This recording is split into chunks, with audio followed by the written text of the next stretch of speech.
Hey everyone, it's Sujan and Dmitry here. Thanks for joining. I see we got people from all over the world: France, India, Texas. We're in Texas too. We're in Austin. I'm in Austin. Dmitry, you're in New York, right? Yep, I'm in New York City. Awesome, sweet. All right, so this is going to be an awesome presentation. Dmitry is an amazing guy at getting press and influencers to actually talk about you, write about you, getting in their face. Funny story, Dmitry and I met because he pitched me. I don't know, I think this is like 2-3 years ago. And I was like, this guy is really persistent.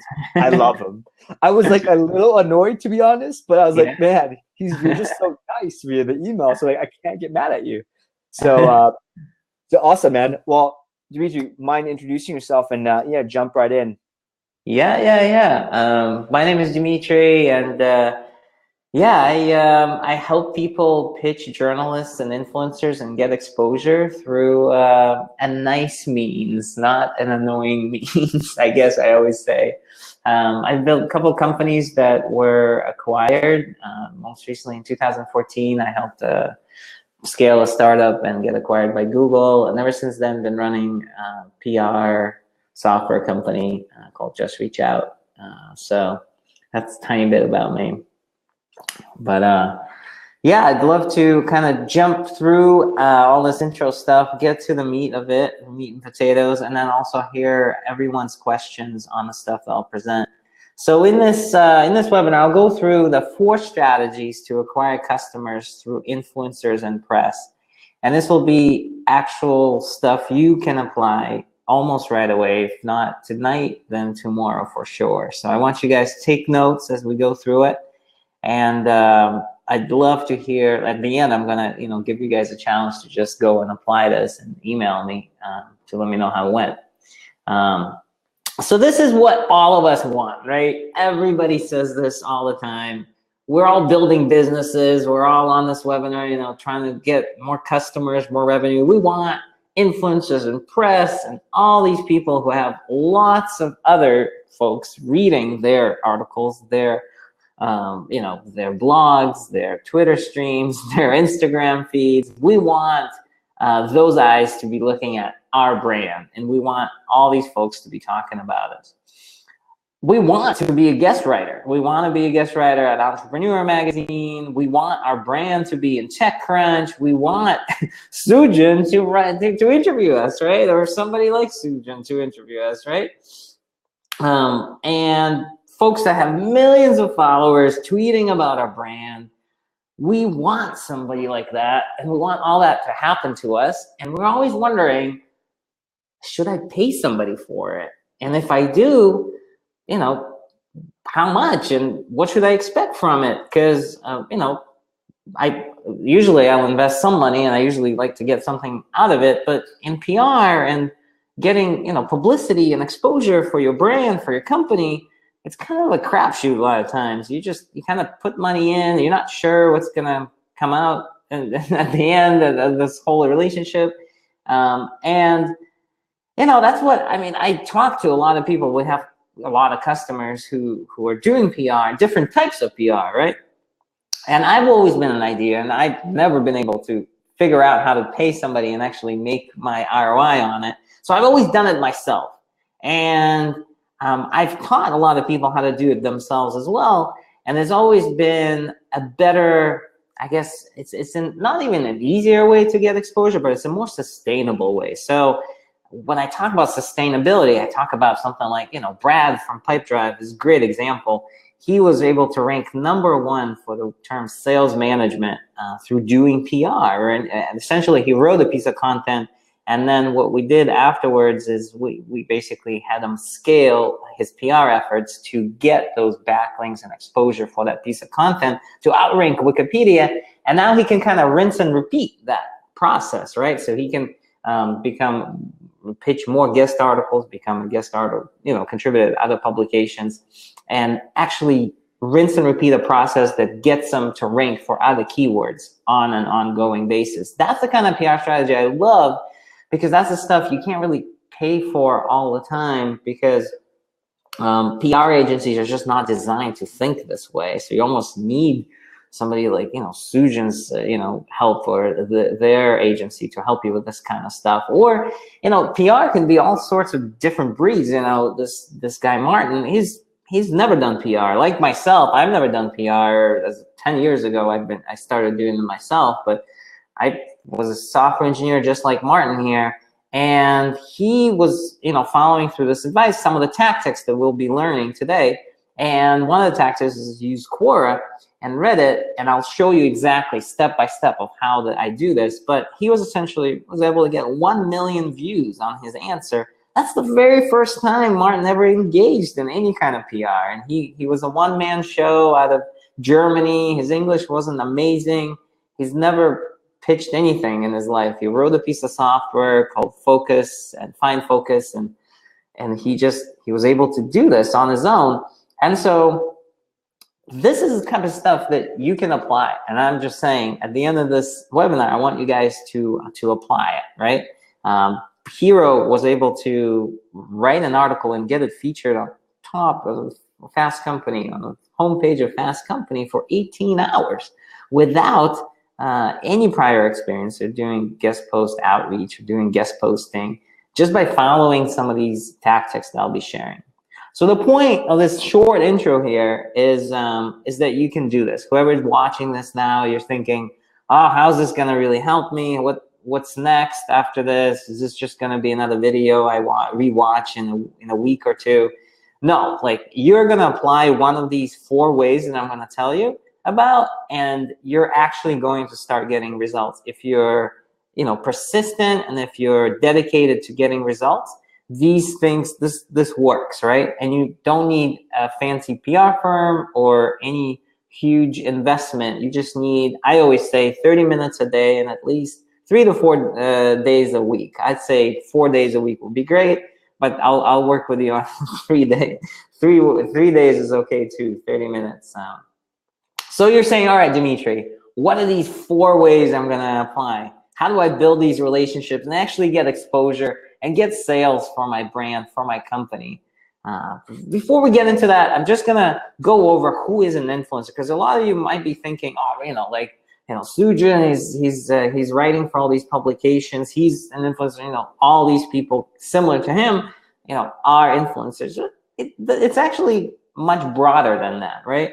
It's anybody who has an audience who might become your customers, right? And that's really the definition that I like to think about. And so this could be somebody on Quora, this could be somebody on Twitter, this could be a much smaller type of a blogger that for some reason has a very, very minute niche audience, right, in your space. I always, when I think about Forbes and Fast Company, they're great brands and everything, but there's so many different people that hang out there that it's very hard sometimes for you as a, say you're specifically in SaaS software, maybe you're in sales, to really take everybody who's only interested in sales and only those folks and really go at them. You might need to go after communities like Sales Hack or Sales Focus. Some of these brands are very, very, very niche communities. So lots of influencers, are in different spaces. So these are different types of influencers. When I was building a relationship with Matt Mullenweg of WordPress, founder of WordPress, of course, Matt Mullenweg isn't going to have direct customers. I mean, he might know a lot of customers who might use my software for PR purposes, but essentially, I wanted to build that relationship because he would introduce me to the right folks that might need that help, right? He might not have them under his, his Twitter profile, because his Twitter profile is huge. Like, tons of people follow him on Twitter. It's all sorts of folks, but he might know specific communities where he might introduce me through. Same with Tim Ferriss, he's kind of, 4-Hour Body, he's got 4-Hour Chef, he's got all sorts of books. And so building a relationship with him, would allow me to get at the right people, but essentially, I wouldn't, getting featured on his blog would be amazing. But again, he's got so much noise there that I much rather go after the signal, the quality there. And so with him, I would go through to the right introduction. Same with Gary Vaynerchuk. And same with, you know, different types of influencers like Christina. Christina is a typical reporter. This is what we always think and dream of, is like, oh, I'd love to be friends with a reporter at Mashable. Very different relationship building than, say, Andrea, who you might look at and say, well, who is she? Like, why would she be important? She actually used to run the guest article contribution section at Entrepreneur when I built the relationship with her and started writing for Entrepreneur. So a very different personalization that you will start, you know, and I'll show you all these people I've built relationships with. And Ashton Kutcher is a completely different example. I mean, he's very much connected to startup community as an investor versus, you know, Neil Patel and Paul Graham. You guys probably have heard of all these folks. The point here is that it could be any influencer is anyone who has an audience, right? And each one has a different conversation starter that we will use for it. They need a different type of, you know, if you're standing in front of them, how would you start talking to them? Very differently to each and every one. So let's like just look at these personalized conversation starters, and then we got the 4 ways of how we're going to build these relationships, right? So here we go. Here's the first one. This is Daryl, and Daryl is writing about Hue light bulbs on TechCrunch. And I know nothing about Hue light bulbs, but I want a relationship with TechCrunch. So I go and I start researching Hue light bulbs. I know nothing about it, right? I found this video that looks like it demos something that he wrote about. So I email it to him. I'm like, hey, dude, I saw this video about something you wrote about. So he's like, wow, this is a great demo of whatever, the API, the Hue API. I wasn't even sure what I was emailing him. I was like, this looks like something interesting that you might be interested in. So he actually ends up using it in an article like in a few weeks afterwards. The article doesn't do that well. You can see like it even, I don't know, maybe the counter is wrong, but it's got -3 shares on it. Like it didn't like take off or anything. And the article is not about my thing anyway. It's like some kind of obscure Hue light bulb thing. Like who really cares about it, right? But the point is that he's a contributor at TechCrunch, and I built a relationship with him. He went on to become a regular staff reporter, and we built this big relationship. And later on, he ended up featuring me. But the idea is that the conversation starter was very simple. It was very on the dot, just like bringing him value, right? And this is where I want to bring value to that person almost right away. I want to become basically an assistant to them, right? So in this email here to Ashton says, this is the email that I sent to Ashton. It took me about a year to put this together, and so what I've done here is, you know, let's read through this. It says, hello, Ashton. First and foremost, I'm humbled to be writing an email to you. Respect your work a great deal. A number of people spoke at your speaker series. And so I list all the people who I interviewed. So it took me a year to interview all these people who he has mentioned on his Twitter stream.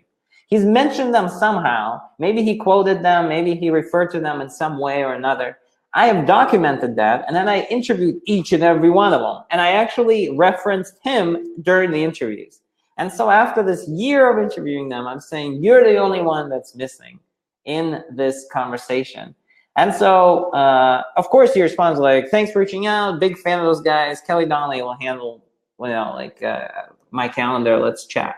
So I brought, you know, some value. I'm not like changing his life in any way, but, you know, I showed him that I really care about what he's saying. I really care about, you know, what he stands for. And I basically did a lot of work to earn a conversation. So that's the kind of personalized conversation starter I want you guys to be thinking about. And so as a test, I always say, would you say this out loud to a person? So whenever you're sending that email, would you say it out loud? And that's really important to know.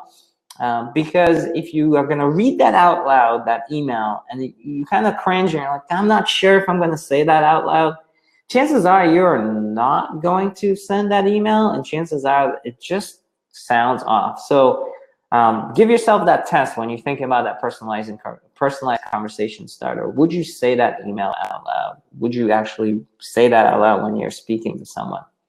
So here we go, 4 strategies to build relationships with influencers right now. So let's jump into these strategies. And I want you guys to just jot these down. These slides will be available afterwards, and there will be a replay, of course, the Sujan will send around. But I want you guys to jot that down, because something cool happens when you jot things down. It just visually in your memory, it's much easier to remember and go back to it. So become a source for an article. This is something that I say all the time to anybody out there. If you do anything out of this whole thing, this is the lowest hanging fruit. So we do this in our tool. We go through our tool, but you can use free tools like Help a Reporter Out, for example. We gather a lot of these different, radio guest list is another one. These are newsletters that come out every single day. And they have basically journalists, contributors, people that run small blogs, large blogs. There's Forbes and Entrepreneur and New York Times in there, and then there's small ones and all sorts of folks out there. They need an expert. They need somebody on their show, on their podcast show, on their column on Forbes, and they just want a quote. And so essentially, we gather them and we kind of look at through these things for customers. But you can do this on your own. You can subscribe to these newsletters, and you can go to helpreporter.com. You can go to Radio Guest List. You can go to ProfNet. You can go to Source Bottle. And you can sign up for all these newsletters, and you'll be getting them every day and just answering these queries, because this is because you're already providing value just by answering these, right? And look at this is from Forbes. It says top Instagram automation bot services. Must be an automation bot service specifically for an Instagram platform. Must have a trial period. So they're just looking for an Instagram automation bot service.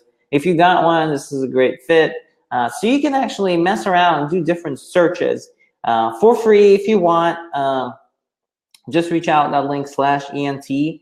If you just go to that URL, you don't have to sign up. You don't have to do anything. And please don't, you can just do this stuff on your own with free newsletters. But if you wanted to try it out live now, that link should work, where you can just see what these things look like so that you get an idea. So /ENT will put in the search entrepreneur.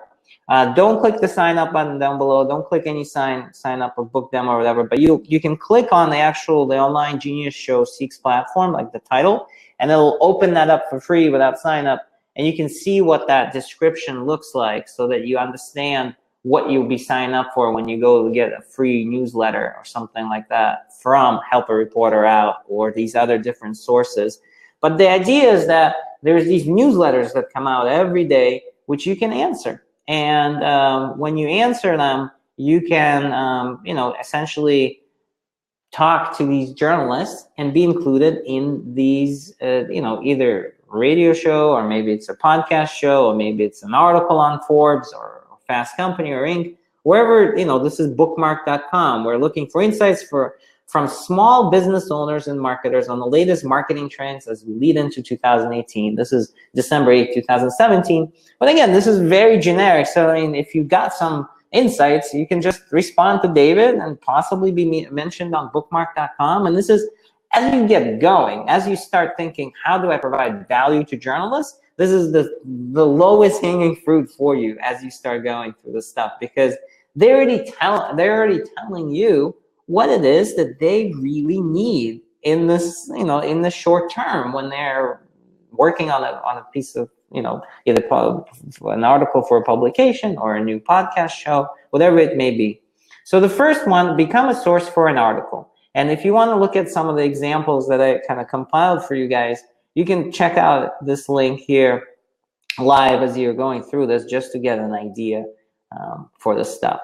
The second one is a bit more involved, so get ready. So this is Quora Reddit. So the first one is become a source for an article. You guys didn't need to do much, right? You might dedicate 10 minutes, 15 minutes a day to just answer these queries, and you might get featured, right? This is an easy way to start a personalized conversation starter, to start building a relationship and giving value to a journalist or a blogger or an influencer. Quora and Reddit is a bit more involved.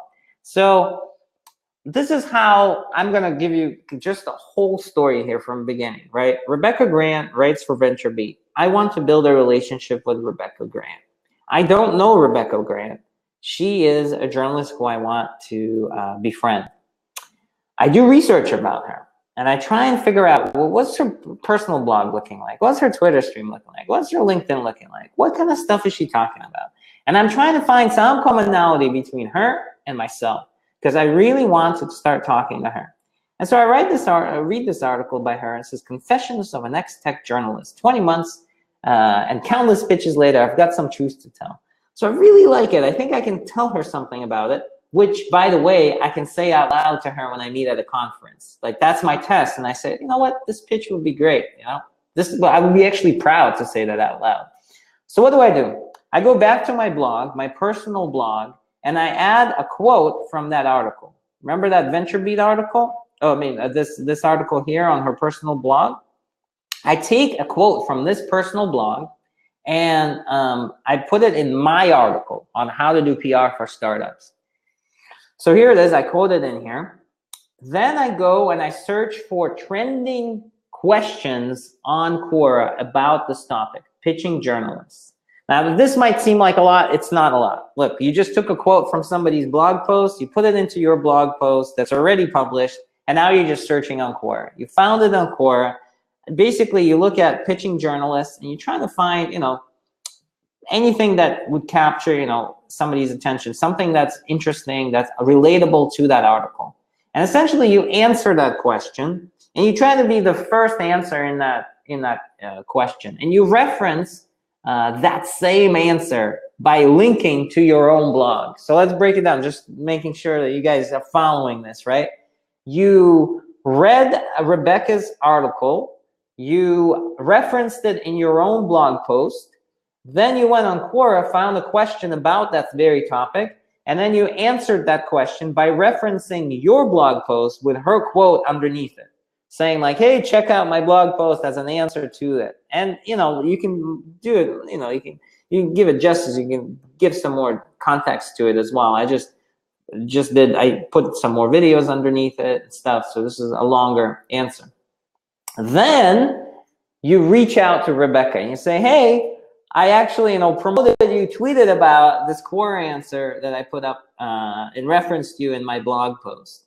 And so she's like, hey, thanks, you know, this is a great answer, and thanks for promoting me, kind of thing.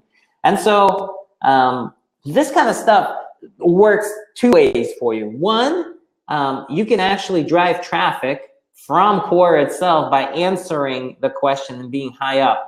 This is one of my clients that, you know, we were able to get them to the top of Quora, and they can actually do this themselves as well. As long as you have the best answer there and you have some upvotes, you can get to the top. So you can get at the top of Quora there, and any links that you reference, which in my case it was a blog post on my own blog, you'll get traffic for, right? But in this case, you know, Jason McPherson actually linked to a third-party blog. The idea is that you're trying to promote them and promote yourself. So you get traffic to your own blog, you get traffic to them indirectly from your own blog, and you build a relationship. You provide value to them, right? This is a great thread to look at as an example. This is the link to use. Just reach out that link /RET. And RET, this should forward you to this specific Quora thread where you'll see examples of how Jason's answer was better than the rest of the answers, and how Jason's answer referenced their own brand and also some other folks who he wants to build a relationship with, which is a great way to do this. Furthermore, not only can you answer a question on Quora, you can actually get that answer republished in publications. Pay close attention to the screen right now. You see how it says featured on Huffington Post, Forbes, and Inc. See how it says Newsweek, Inc., and Apple News? Well, you guys can do this. You can actually get your answer nominated, and there's a process that goes, there's a whole process of how you should write the answer and how you should nominate it. There are specialists that actually specialize in this and only this. There's marketers out there, and we work with a handful of these folks that specialize in writing the answer on Quora in the right tone and voice to get it featured on 3 or 4 publications. It's wild, but that's all they do. They find the right question, they find the right answer, and then they'll just write it in the right way, and they'll answer it as you, or they'll give you the text to put in, and they'll take care of the whole thing. But essentially, not only can you start building a relationship with somebody like Rebecca from VentureBeat, in my case, but you can actually get traffic to your own blog and get refeatured on an actual article and get your answer featured as an actual article on, say, Inc. magazine. And this is what you're seeing in this example here. You can see here is the actual article. Like, this is the answer that Eric put up on Quora that got re-indexed as an article on Inc. So Quora is a tremendous, wealth of just traffic and exposure waiting to happen to your brand if you use it the right way. So Quora is the more complex one, right? And we can certainly just go through these steps. But again, you start a conversation with an influencer, you promote your own content, right? You get republished, and then you pull in some of the SEO traffic from getting republished. If you need to walk through that stuff, we can do that again if you in your Q&A. So let's go on to the third one. So we were sourced for an article. The second one is this Quora thing where you can get tons of exposure and build relationships with journalists. The third one is provide data or insights. And this is a great one because I mentioned in the beginning that I had built the company, helped build a company, and that was sold to Google in 2014. So from 0 to 40 million page views in 2 years. I wrote a case study about it. But essentially, I was a marketer. We had 2 co-founders, and we had 2 or 3 support people, and that was it. And in 2 years, went from 0 to 40 million page views. And then we were sold by Google in 2014. And this is all the marketing I did. This email right here, this is it for 2 years. Now, I set a lot of these out, probably thousands and thousands and thousands of them. But essentially, this was it. This is how we grew. I created polls on very hot topics, and I created data and insights that journalists would use. And this is the easiest way to get in front of a journalist and provide value to them. Every day, we have 5,000 customers in their platform trying to pitch journalists. And I'm like, gosh, what are you guys doing? They're like always talking about what they're doing and how their product is different and service is great and this is why they're doing this and this feature. I'm like, you're all talking about what you're doing. You're not really like providing value. You're just sending descriptions of your services and products to journalists, and that's not providing value. It's not a story.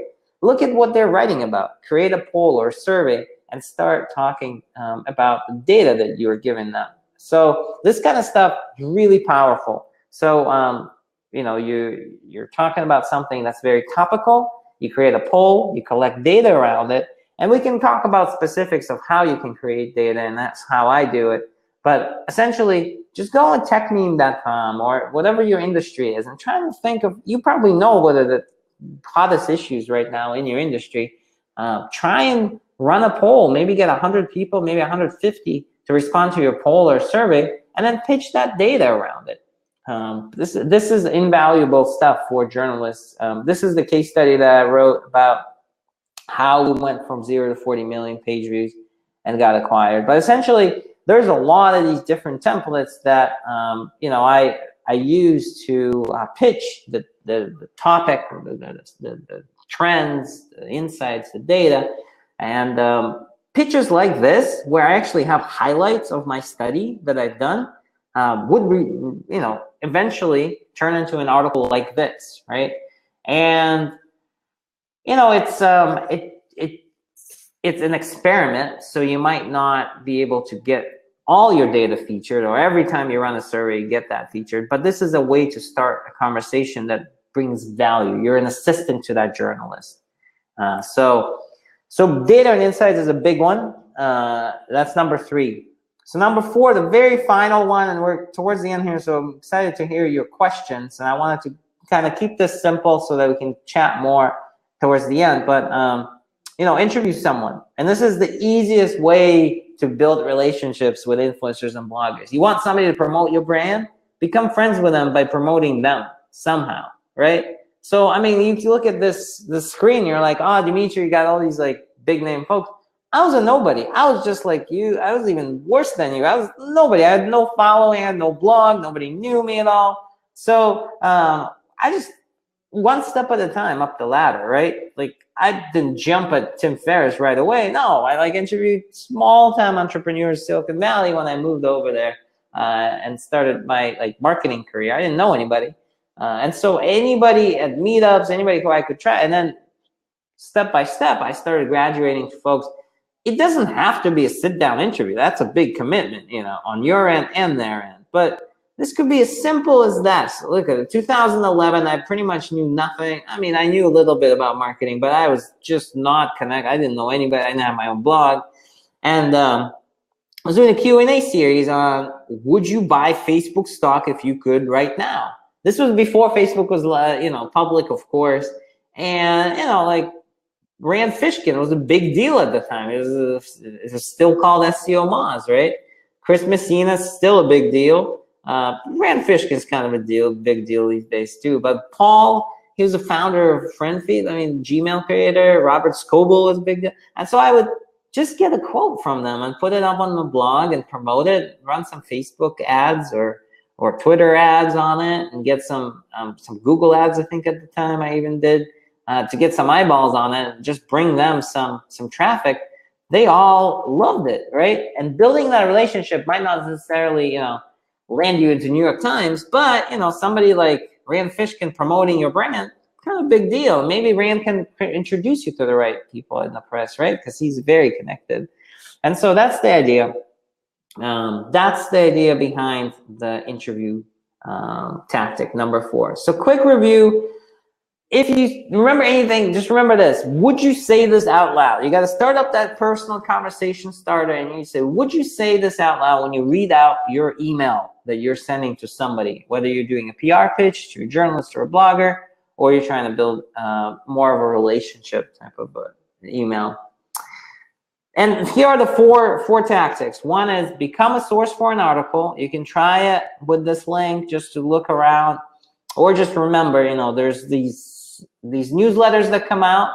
They have lots of opportunities for you to answer and get exposure, right? So that's the first one, become a source for an article. The second one, we talked about that Quora one, and this was, you know, a great way to promote somebody and start a conversation with them. So again, value up front. You're an expert for an article, great. You're answering their query, you're giving them value up front. Quora, you're promoting somebody's article with your answer. Maybe you're promoting yourself a bit as well, but again, you're giving them value up front. This is the overall kind of map of the Quora one because it was somewhat complex, but essentially you can start a conversation. You can promote your own content by answering that Quora question and referencing that journalist or an influencer. And then that might get republished as an Inc. magazine, and you'll pull in even more SEO traffic and SEO juice as well. Number 3, providing data or insights. This is the third one. We talked about creating polls and specifically data and insights so that you're not pitching a description of what you do to journalists or bloggers, which is boring and mundane. Nobody wants to hear that. Essentially, you're pitching data about a topic they care a lot about. And this could be a contributor or a journalist as well. And then finally, interviewing somebody and not starting out at the top tier, but essentially doing small email interviews, like one question type of deal, where you're showing them value by promoting them. So those are the 4 tactics. This was just an explanation. Just don't click respond here. You just click that button here to just see the actual listing without signing up for anything, because you don't want to, you know, this is just for demonstrational purposes. You just want to see what these look like for become a source in an article. But yeah, these are Quora and Reddit. And the first 2 I use the most, become a source for an article and Quora and Reddit. These are like the top most popular ones. All right. Awesome. So yeah, good to hear like your questions and stuff. I want to hear more about what everybody's questions are. Awesome. All right. So great work. I mean, this is awesome. It sounds like, you know, this is not something you just go from, you know, from nothing to amazing overnight. It's something that you build up over time. Hey, Dmitry, can you just just keep your slides open for now because okay. we don't have video. Cool. But yeah, so how long does it take? I mean, I think like everyone is probably willing to do. Just curious to see, you know, you get started, you try these tactics, like what's the time frame it maybe it took you, or you see people it takes people? Yeah, so I always say 30 minutes a day, and say like if you do every day, that'll be great. But realistically, people fall down to like 4 days a week. So I always say dedicate at least 30 minutes a day, four days a week to get results. And you know, like within the first month, you should be seeing results. Maybe after 2 3 weeks, maybe 3 weeks or so. It depends like how persistent and quick people are. Some people are slower to get on the, you know, get on there and start really pushing for this kind of stuff and really executing. But I always say within the first month, you should be, if you're using one of these tactics, you should be seeing you know, results. Results meaning conversations started out, not necessarily published and getting featured already, but positive responses coming back saying, hey, love it, you know, let's keep talking, or just positive relationship forming kind of activity results. Got it. And how, so from your experience, how long, I mean, not how long, if you're in a niche, something really, really specific, what's the best way to get started? Like, what if there's only like, what if you're like in, you know, I have a friend who runs a data governance, and it's really applicable to like CIOs and CSOs, like chief security officers. Like it's not sexy. What do you do there? Yeah, we actually did that. We have a client in that space. So again, we use LinkedIn, analogous to the I guess to the Quora and you know, tactic. And so what we found is people who run LinkedIn groups actually have you know, there's a really popular LinkedIn group in CIO space. And so we decided to create a white paper full of data that CIOs might be interested in around companies and specifics of companies, like their breakdown, revenues, customers, things like that. And we built a partnership with that group where I'm not sure if we ended up paying them or we ended up giving them exposure some way. But the two guys who ran the CIO group on LinkedIn, we ended up striking a deal with them where they would promote our sign-up page for this white paper for the CIO folks, so that essentially people would be interested in that white paper, in that data. We'd promote it to that group, and then that group would sign up to our email newsletter to be interested, you know, like correspond with us. And we use that as a tactic to test what kind of information CIOs and security folks really craved. And so we ran different types of study, basically promotions in the CIO group, until we found that there was this specific type of title that they really cared about, this problem that they all had.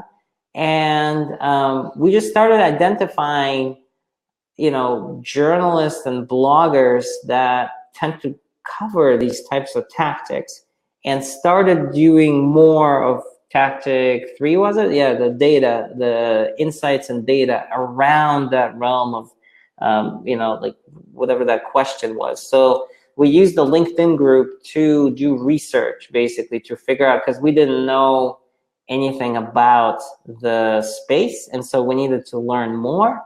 And just because our client had opinions, we didn't know whether they were just or correct. We just didn't know whether it was valuable to journalists and bloggers.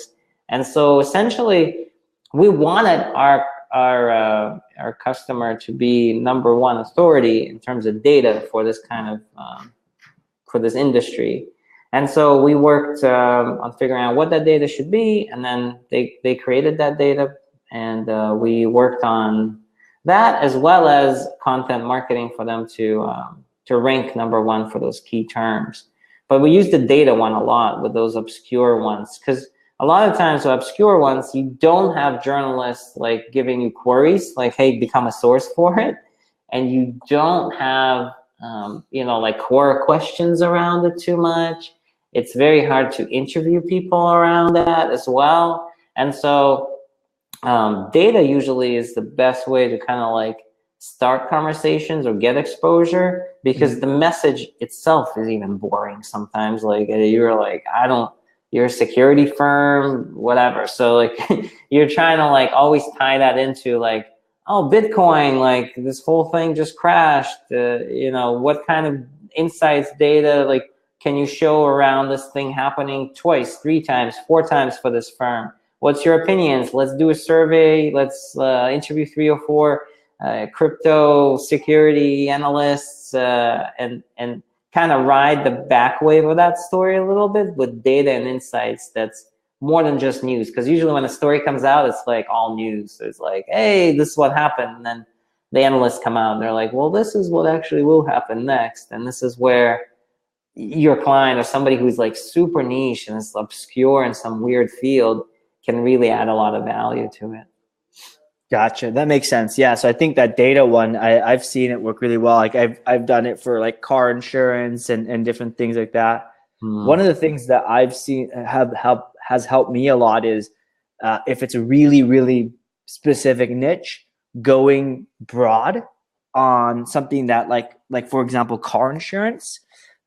It's not just about car insurance or insurance. It's about driving, safety. You know, it's about many different things, like parents protecting their kids and all these different types of things that are kind of broader, and you might be able to find a niche or a specific thing within that. Like you know, like we had just to this point, we had this client. They were like car dealership search engine, which is like one of the most boring things I could think of. Is like a search engine that searches 75% of United States car dealerships inventory, and they wanted tons of exposure and PR for themselves.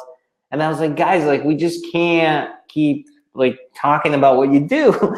And so essentially I pushed them, and then we figured out that they actually have some data around who is searching for what. And we're like, oh, we can start creating studies on like women like white cars, men like red cars in July, or here are the cheapest cities to buy cars in January, or these types of things. So we just, something that's like sustainable, you can keep recycling over and over again. So yeah, usually I gravitate towards data when those other ones don't work for me, because that one kind of like most industries can come up with something usually. Makes sense. Now, one more thing. What about follow-up emails? So, you know, let's say you're trying to get into, you're trying to get, you do a bunch of outreach, you send emails, crickets.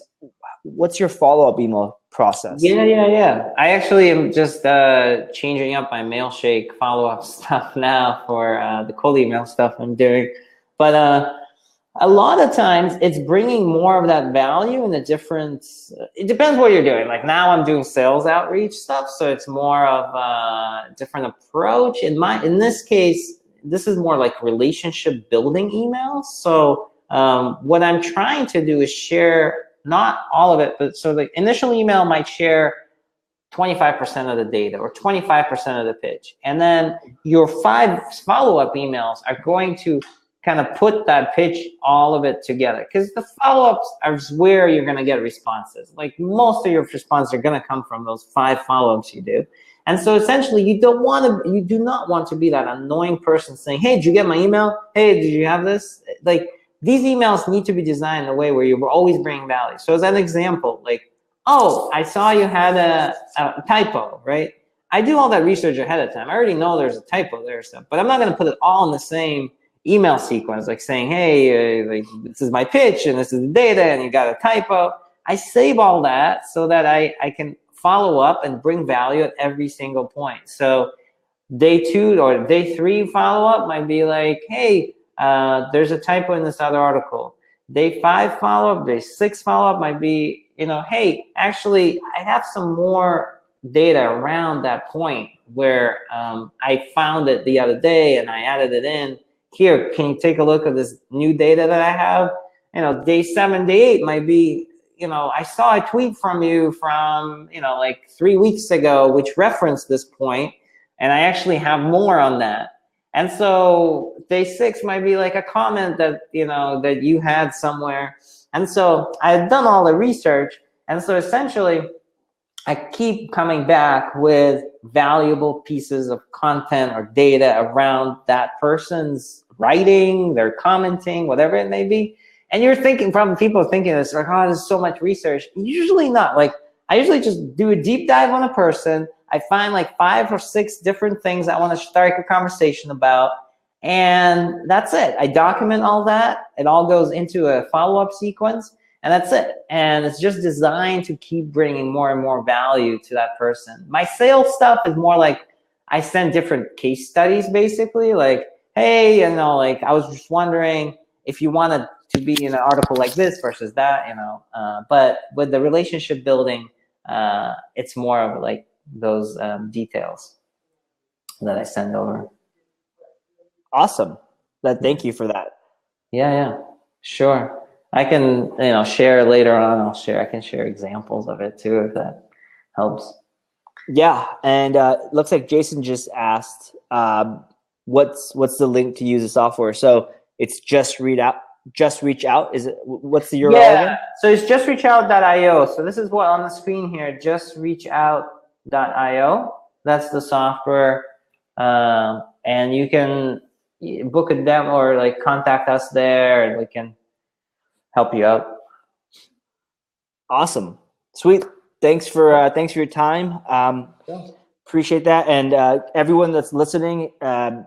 This is recorded. You can access it using this link at any time, and we'll send a recap. And Dmitry, we'll put this into a nice blog post for future future PR people wanna sharpen their skills. Cool. Yeah, good to be here. This was fun. And yeah, any questions, shoot them my way. And as you start going through this stuff, you know, start falling down.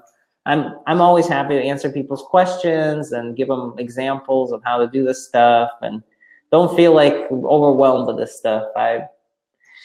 You can do this on your own. Awesome. It's only 4 things, right? Those are the 4 most effective ways. So yeah. Awesome. Thanks again. All right. Thanks for having me. All right.